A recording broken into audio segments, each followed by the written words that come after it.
Você sabia que a maioria das pessoas começa a investir bem? Isso significa que nos primeiros anos tem uma rentabilidade boa dos seus investimentos, mas com o passar do tempo isso vai caindo. Isso acontece não só com pessoas físicas, mas também com investidores profissionais. Porque quando você olha os fundos, no começo, os fundos têm uma facilidade grande em bater os índices de referência, especialmente fundos de ações. E aí, conforme o tempo passa, por exemplo, 10 anos, 92% dos fundos de ações que tem hoje no mercado, eles entregam uma rentabilidade abaixo do índice de referência, que é o índice Bovespa. Hoje eu vou compartilhar 14 estratégias para você investir em empresas negociadas em bolsa. E ao final, você vai entender qual estratégia consegue te dar um retorno consistente e previsível superior a esses fundos e muitos outros ativos que tem no mercado.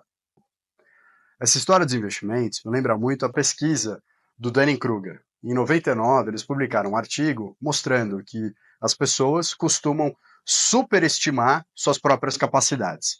E a história é muito estranha, porque no começo, o que motivou eles a fazer essa pesquisa é que em 1995, um cara chamado Mark Arthur Wheeler roubou 2 bancos em Pittsburgh. E aí, depois disso, ele estava tranquilo na casa dele, a polícia bateu na porta e prendeu ele. E ele estava indignado. Ele, pô, como é que vocês me acharam? Eu usei o suco. Os caras, como assim? Ele falou, ué, você não tem a tinta é invisível que vem do limão? Então, o que eu fiz foi passar limão na minha cara. Então as câmeras não me filmaram. Então, a história é bizarra, né? Nem sei. Eu só fico aqui imaginando o quanto não deve ter ardido os olhos do cara, né? Pô, limão é horrível, fora o gosto. Mas enfim, é, é muito louco, porque quando a gente olha os investimentos, a performance é muito parecida. E o gráfico de Dunning-Kruger é mais ou menos assim, ó. Você tem a confiança e aqui o conhecimento. E o que acontece? No começo, você vai aprendendo, aí você fala, caramba, eu já sei tudo, olha só. Aí conforme o tempo passa, você vai vendo que não, você não conhece tanto assim. Então, é um pouco aquela história que meu avô dizia, quanto mais eu sei, mais eu sei que eu não sei. Olhando para os investimentos, a primeira estratégia que eu queria compartilhar com vocês é o day trade. Bem, tem muita gente que fala que day trade não funciona, eu até vou fazer depois um vídeo só sobre isso, porque no mundo tem milhares de pessoas, inclusive pessoas físicas, que têm um retorno consistente atuando no mercado como um day trader. E o day trader nada mais é do que alguém que entra no mercado, pode ser comprando ou vendendo, e zera essa posição ao final do dia, no mesmo dia. Então, o ponto é que quem faz day trading não dorme posicionado. Muitas coisas que acontecem no mercado, sejam grandes movimentos políticos ou mesmo econômicos, eles costumam acontecer à noite ou no fim de semana. Isso, por um lado, pode ser muito bom se você acertou a mão, então se está comprado, o mercado subiu, ou se está vendido, o mercado foi para baixo. Só que se o mercado se movimenta de um jeito que você não está esperando, isso pode ser terrível. Então, acontece aquilo que chamam de mercado de abrir, com uma diferença muito grande do que fechou no dia anterior. Então, é muito ruim, porque se você esperava que subisse e o mercado já abre muito para baixo, pô, quem está fazendo day trading se protegeu disso, não tem esse risco. A segunda estratégia é o swing trading. O que é isso? Swing vem de mudança, né, de troca. Então, é uma forma de investimento onde as pessoas que usam essa estratégia acabam comprando ativos e se posicionando por poucos dias.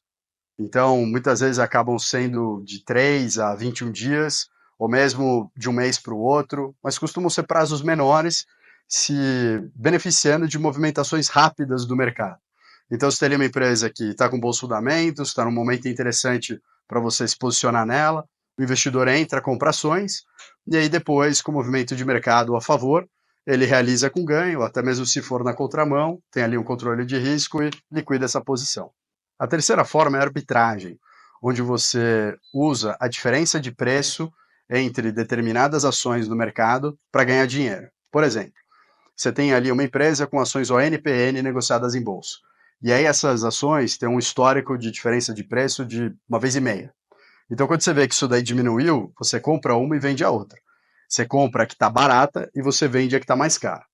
Outra forma é fazer uma arbitragem entre empresas do mesmo setor.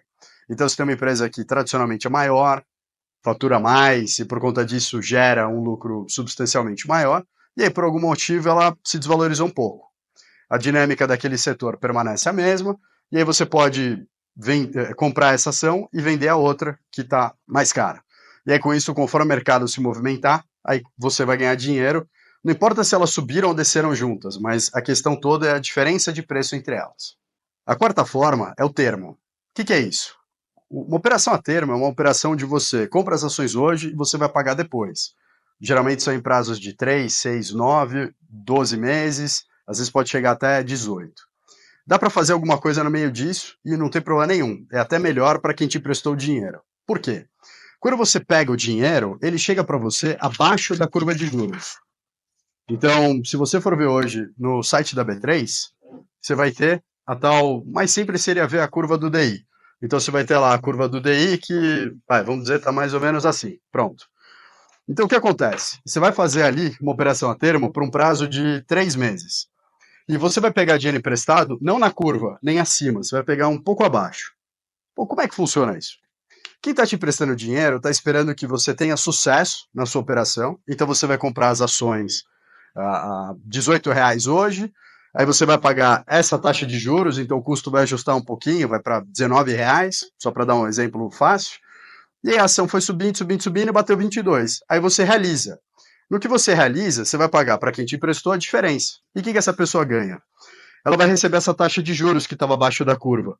Só que, como você pagou isso antes, quando você traz isso ao valor da liquidação, essa pessoa está recebendo acima da curva de juros. Tem até um gestor, o Sérgio, que agora é sócio da Mag Seguros, e ele usou bastante essa estratégia no fundo de renda fixa dele.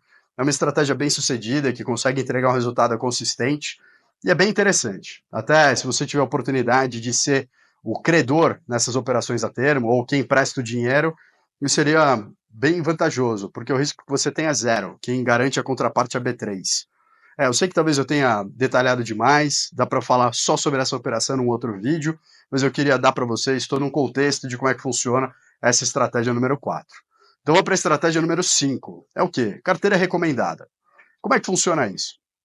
Você tem, hoje em dia, né, influenciadores, até a CVM já está acompanhando essa turma, porque tem muita gente que não tem nem certificação e acaba fazendo recomendação de investimento, isso é um risco para quem está aportando dinheiro, mas podem ser influenciadores, analistas, gestores, podem ser estrategistas, enfim, são pessoas que têm algum conhecimento de mercado e vão lá e te passam uma recomendação de uma carteira.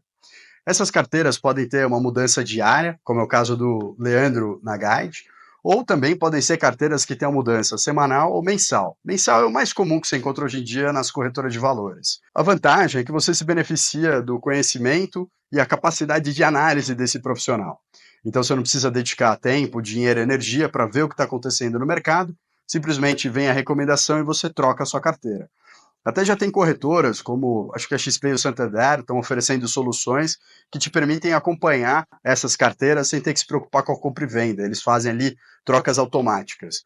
Muitas vezes ainda, dependendo do seu assessor, acaba pingando o tal do push, que é aquela notificação no celular que você tem que dar o de acordo, mas quando você consegue automatizar, é muito bom. Você se beneficia do conhecimento e a simplicidade desse tipo de estratégia. Então vamos para a sexta, que hoje em dia é aquele dia de muitos investidores, que é o Value Investing. Nada mais é do que você investir em empresas com base no valor intrínseco delas, o quanto elas valem. Então você não está procurando empresas que cresceram muito, você está procurando aquelas empresas que vão conseguir entregar um valor grande ao acionista. O principal truque é você comprar empresas que parecem subavaliadas. Então você analisa os fundamentos da empresa, vê posicionamento de mercado, consistência de produtos, experiência da gestão da empresa, os diretores, conselho, principais acionistas. Você faz toda uma análise profunda para ver quais são as empresas que estão melhor posicionadas dentro daquele mercado e você procura ver as empresas que pontualmente tiveram alguma desvalorização. Então, se você conseguiu montar uma estratégia de investimento olhando uma empresa específica e por algum motivo nas oscilações de mercado ela acaba caindo, ou por realização de um fato relevante, ou até mesmo porque o mercado acabou liquidando, às vezes você tem a saída de um grande investidor de uma empresa, ele vai lá e liquida a posição dele, gera uma pressão vendedora no mercado, faz o preço da ação cair, e aí, por conta disso, quem gosta daquela empresa, quem fez uma análise positiva, enxerga o valor dessa empresa, Value Investing, esse investidor vai usar esse momento para ir lá e comprar. Às vezes até tem gente que faz isso usando a estratégia anterior, de termo. E vocês vão ver que das 14 estratégias, quando você junta mais de uma delas, você consegue potencializar seus ganhos. Bem, o sétimo ponto é as empresas de growth ou de crescimento rápido. Às vezes você tem empresas que já são um pouco mais consolidadas dentro de um mercado e elas acabam oferecendo um crescimento maior do que seus pares. Sejam empresas que têm uma operação um pouco mais alavancada, então eles vão reinvestindo mais dinheiro e usando até recursos de terceiro para fazer alocação dentro da geração de caixa deles, e com isso eles conseguem crescer mais essa geração de caixa em pouco tempo. Ou são empresas que são muito ativas no tal do M&A, ou fusão e aquisição. Isso nada mais é do que comprar empresas no mercado. E aí, em operações desse tipo, você pode ter um player, uma empresa negociada em bolsa, que está ativamente buscando atuar como um consolidador de mercado. Então, comprando concorrentes, comprando fornecedores, comprando empresas que em outros momentos seriam seus clientes, buscando coisas que possam ajudar ela a reduzir o custo de operação, buscando as tais ineficiências ou mesmo sinergias, ou até mesmo só buscando aumentar a participação de mercado, né? E com isso aumentar o faturamento. Então, jargão de mercado, casos assim, você diz que a empresa está comprando market share. A próxima estratégia tem um termo chique em inglês. Tem muita coisa no mercado financeiro que é assim, né? Mas vamos lá, mais um. ESG, Environmental, Social and Governance. Isso significa o quê? Ambiental, social e governança. Isso significa que as empresas que seguem esse tipo de metodologia, e você tem um processo, você precisa seguir um passo a passo, você busca uma certificação, tem empresas que dão essa certificação. Tudo isso é feito para que você, como empresa, possa mostrar para o mercado, para os seus fornecedores, clientes e até mesmo para os seus investidores, que você é uma empresa que segue melhores práticas. Então você se preocupa com o meio ambiente, adota processos de reciclagem de resíduos, você tem até um programa de logística reversa, então o que você vende pode voltar para sua empresa, especialmente para descarte. Na parte social, você se preocupa com as comunidades locais, especialmente os espaços onde as suas empresas estão localizadas. E na parte de governança, significa que você adota melhores práticas, desde o seu conselho de administração até a diretoria da empresa e os níveis abaixo. Existem pontos que criticam essa nova metodologia, porque ela é recente, do jeito que ela é aplicada hoje, ela é recente. E tem gente que fala que isso não muda muito o valor para o acionista, e as pessoas que realmente acreditam nessa prática dizem que sim, que isso entrega resultado, que vale a pena. E então as empresas aí para provar, com base no seu resultado, ao longo dos próximos anos, se isso de fato vai ser algo que vai ficar, uma tendência que veio para permanecer. A outra estratégia é de fundos imobiliários. Eles podem ser fundos imobiliários de papéis, então eles investem em outros fundos imobiliários ou eles adquirem títulos que representam propriedade imobiliária. Pode até utilizar alguns títulos de dívida um pouco mais sofisticado, que é o tal do CRI. Hoje você já tem até casos em que os fundos imobiliários têm investimento em CRA, você tem até os tais FIAGRO, que entram no mercado agrícola. Mas a ideia toda por trás disso é que, através de um fundo imobiliário, você está adquirindo uma cota de um fundo, e esse fundo consegue, como ele captou muito dinheiro de investidores, esse fundo vai conseguir comprar várias coisinhas do mercado. Então imagina que você tem R$1.000. Pô, com R$1.000 você não consegue comprar um apartamento. Mas como muita gente colocou R$1.000 ou até valores maiores do que esse, o fundo tem muito dinheiro, então ele pode comprar apartamentos, prédios inteiros, galpões logísticos, ele pode fazer vários investimentos em imóveis para uso pessoal ou comercial, e com isso você, investindo uma pequena quantia, pode ter uma carteira muito diversificada. E a principal ideia por trás do investimento imobiliário é que você vai, ao ter a propriedade daquele imóvel, você vai receber uma renda que é o aluguel. Então, você, por ser proprietário de fundos imobiliários, todo mês vai cair dinheiro na sua conta na proporção do valor que você está investido naquele fundo e o quanto aquele fundo te devolve em renda imobiliária. Você tem fundos que conseguem pagar uma renda muito boa, acima de 1% por mês, e vem fazendo isso há muitos meses. Você tem fundos que acabam, por conta da carteira e por conta dos investimentos, você pode ter uma oscilação às vezes recebendo um pouco menos, mas em todo caso, o fundo imobiliário pode ser uma excelente alternativa se você pensa em investir em imóveis e ainda não tem o recurso necessário para comprar toda uma unidade para você. A outra estratégia é com opções. O que é isso?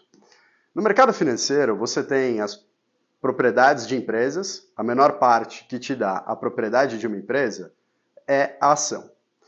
Só que existe um outro contrato que ele é baseado no preço de uma ação, só que basicamente é uma aposta.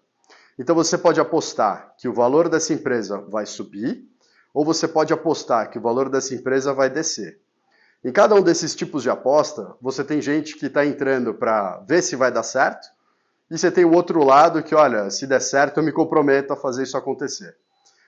Sem entrar numa parte muito técnica aqui, mas a questão é que as opções te permitem executar uma estratégia diferente, onde você consegue, de um lado, controlar o valor máximo que você pode ter de perda nessa aposta que você está fazendo, ou você pode estar do outro lado, que é a pessoa que se compromete a fazer a aposta acontecer. Para essa pessoa, as perdas são ilimitadas. Independente de subir ou descer, você está exposto a ter perdas ilimitadas. A oitava estratégia é investir em empresas que pagam bons dividendos, sejam eles dividendos altos, em proporção ao valor da sua ação. Então, quando você tem uma empresa que é negociada a R$ 10 e ela paga R$ 2 em dividendo, pô, isso é muito bom, ela está pagando 20% do valor dela para o acionista. Você pode fazer o que você quiser com esse dinheiro, você pode usar ele como renda, você pode usar ele para comprar mais ações, então a geração de dinheiro que você vai ter com esses dividendos é cada vez maior. E você também tem empresas que têm a perspectiva de aumentar o pagamento de dividendo.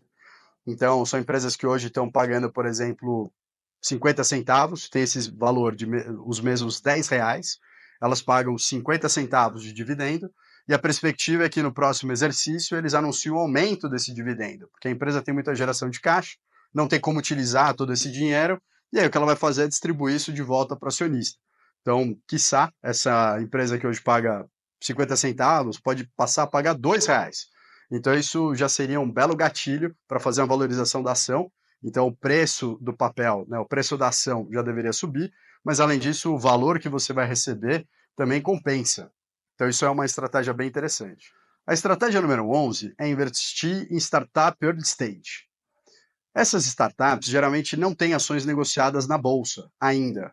Só que tem formas de você adquirir, como por exemplo, plataformas onde as empresas, essas startups, conseguem entrar, fatiar o pedaço do bloco de controle, ou do equity, né, o capital social dessas empresas, e aí você tem a chance de comprar um pedacinho disso, muitas vezes por um preço maior do que uma ação negociada em bolsa, às vezes você acaba aí aportando R$ 1.000, 5, R$ 10.000 num ticket mínimo, mas quando você tem a chance de fazer isso, você está colocando na sua carteira uma empresa que, apesar de ter um risco um pouco maior, é uma empresa menor, né? Então você tem mais incerteza, ela tem menos tempo de mercado, pode surgir um player que era um concorrente no mercado substituto e criar uma solução igual, atendendo da mesma forma o mesmo mercado, e aí quando isso acontece em uma empresa com mais caixa, isso é um risco. Só que se você investir numa startup, você pode se dar muito bem. Nos Estados Unidos, há pouco tempo, você tinha Dollar Shave Club. Eles vendiam a máquina, lâmina de barbear por $1, e aí foi lá um grande concorrente e comprou. Se eu não me engano, foi a Gillette. Então, a empresa, com isso, se valoriza muito, porque quem está comprando, apesar de ser uma empresa antiga, mais consolidada no mercado e muitas vezes mais conservadora, ela está comprando essa capacidade de inovar, essa capacidade de entregar um resultado mais rápido, se mover mais rápido, um produto inovador. Então, isso muitas vezes traz uma valorização muito grande para o valor que a empresa teria até então. Ou, até mesmo sendo investidor de uma startup, conforme essa empresa vai crescendo, ela vai se valorizando. Então, o dinheiro que você tem hoje vale R$ 1.000. Pô, a empresa, de um ano para o outro, e startup é fácil você crescer, é rápido, é uma história comum, melhor dizendo. Não é que é fácil, mas é comum você encontrar uma startup que tem um crescimento rápido. E aí, quando você faz esse tipo de investimento, a empresa hoje tem lá o tamanho X, de um ano para o outro ela aumentou 10 vezes o faturamento. Poxa, se tem vários pontos a se considerar, mas se a empresa continuou com o mesmo controle de caixa, mesma geração de caixa e a mesma disciplina, muitas vezes ela cresce o preço dela multiplica por mais do que 10 vezes. Então você, como investidor, tem ali uma valorização do seu investimento semelhante ao que aconteceria se você estivesse comprando uma ação em bolsa. A estratégia número 12 é investir em empresas de momento. O que quer dizer isso? São empresas que já vêm numa perspectiva de crescimento e a tendência é continuar. Quando você pega o começo dos anos 2000, as ações da Ambev, e na época tinha um outro código, era a MBV3 e a MBV4. Naquela época, eu lembro de ver essas ações valorizando 50% de um ano para o outro, 100% de um ano para o outro. Gui, todo ano? Não. Mas, na média, cresceu mais que o mercado. Era mais de 30% ao ano. Era mais de 2 dígitos, pronto. Então, quando você tem uma empresa que cresce dessa forma, consistente por anos, é muito fácil você investir nelas usando a estratégia de momentum.